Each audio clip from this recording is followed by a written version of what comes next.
যারা দই বানাতে ব্যর্থ হয়েছেন তাদের জন্য আজকের রেসিপিটি। আমার এই রেসিপিটা দেখার পর আপনার দই বানাতে কখনো ফেল হবেন না।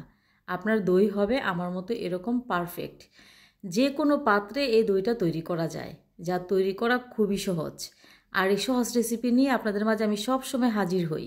তো আশা করছি আজকে দই বানানোর রেসিপিটাও আপনার কাছে ভালো লাগবে। চলুন দেখে নিই রেসিপিটি। প্রথমে এখানে নিয়েছি আমি 30 টাকা দামের কাপ দই। আর এই দইটা ছিল মিষ্টি। দইটা একটা ছাঁকনিতে ছেঁকে নিচ্ছি যেন এক্সট্রা পানিটা ঝরে যায়। চুলাতে প্যান আমি দিয়ে দিচ্ছি 1/3 কাপ পরিমাণের চিনি। চিনিটা নাড়াচাড়া করে ক্যারামেল তৈরি করে নিচ্ছি। চুলার আঁচটা এই পর্যায়ে আমি মিডিয়াম আঁচ করে দিয়ে তারপরে নাড়াচাড়া করে ক্যারামেলের কালারটা নিয়ে আসব। যখন এরকম সুন্দর একটি কালার চলে আসবে ওই পর্যায়ে এখানে আমি অ্যাড করব 1 কাপ পানি।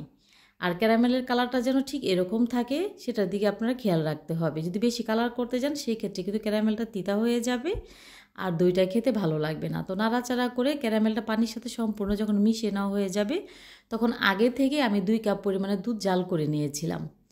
আর ওই দুধ এখানে ঢেলে দিয়ে তারপর এখানে দিয়েছি 1/3 কাপ পরিমাণ গুঁড়া দুধ দিয়ে নাড়াচাড়া করে এই দুধ বেশিক্ষণ জাল করার কোনো প্রয়োজন নেই। যখন একটা বলক চলে আসবে ওই পর্যায়ে আমি চুলার আঁচটা অফ করে দিয়েছি। নাড়াচাড়া করে ঠান্ডা করে নিচ্ছি।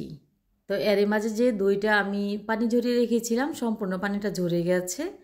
এখন একটা হ্যান্ড উইক্সের সাহায্যে দইটা খুব ভালো করে বিট করে নিচ্ছি। আর যখন ভালো করে বিট করে নেওয়া হয়ে যাবে ওই পর্যায়ে এখানে দিয়ে দিচ্ছি কিছুটা পরিমাণে দুধ দিয়ে নাড়াচাড়া করে দইয়ের সাথে আবারও খুব ভালো করে মিশিয়ে নিতে হবে। এমনভাবে মিশাতে হবে যেন দেখতে ক্রিমের মতো দেখা যায়। তা আমি খুব ভালো করে মিশিয়ে নিয়েছি। আপনারা দেখে বুঝতে পাচ্ছেন যে কেমন করে মেশাতে হবে। এখন দুধ চেক করে নিচ্ছি ঠিক কতটা গরম আছে। যদি আঙুলটা এরকম চুবিয়ে আপনার হাতে সহ্য হয় তাহলে মনে করবে এটা দই বানানোর জন্য পারফেক্ট রেডি। আর আপনার হাতে যদি দইটা আপনার নাশ হয় তাহলে বুঝবেন যে আরেকটু ঠান্ডা করতে হবে। আর এই দই বানানোর ক্ষেত্রে ঠান্ডা দুধ ব্যবহার করা যাবে না বা কুসুম গরম দুধও ব্যবহার করা যাবে না। অল্প একটু গরম নিয়ে তারপরে এই দুধটা আপনার দইয়ের মধ্যে মিশাতে হবে। আর বেশি গরম দিতে গেলে দুধ কিন্তু ছানা কেটে যাবে। তো নাড়াচাড়া করে খুব ভালো করে মিশিয়ে নিয়েছি। আর মিশিয়ে নেওয়ার পর আপনাদেরকে দেখাচ্ছি ঠিক কেমন ভালো করে মেশানো হয়েছে। তো মাটির পাত্রে আমি আজকে দইটা তৈরি করব আর প্লাস্টিকের পাত্র দইটা তৈরি করব। এই দই আপনি যে কোনো পাত্রে তৈরি করতে পারেন নির্ভয়ে। আপনার দইটা সুন্দর মতো জমাট বাঁধবে। তো এক এক করে দইগুলো আমি নিয়ে নিচ্ছি। আর এই দই আমি সনাতন পদ্ধতিতে তৈরি করব।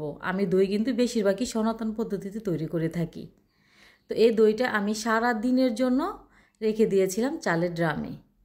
তো রাত্রে চেক করে দেখেছি আমার দইটা সম্পূর্ণ ভালো মতো জমাট বেঁধে গেছে।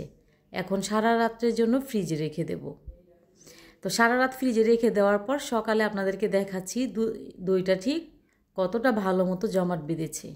রেসিপি ভালো লাগলে শেয়ার করার অনুরোধ রইল। আপনি যদি আমার ইউটিউব চ্যানেল থেকে দেখে থাকেন তাহলে সাবস্ক্রাইব করে নেবেন। আর আপনি আমার ফেসবুক পেজ অথবা টিকটক আইডি থেকে দেখে থাকেন তাহলে লাইক ফলো করবেন পরবর্তী ভিডিওটি সবার আগে দেখার জন্য।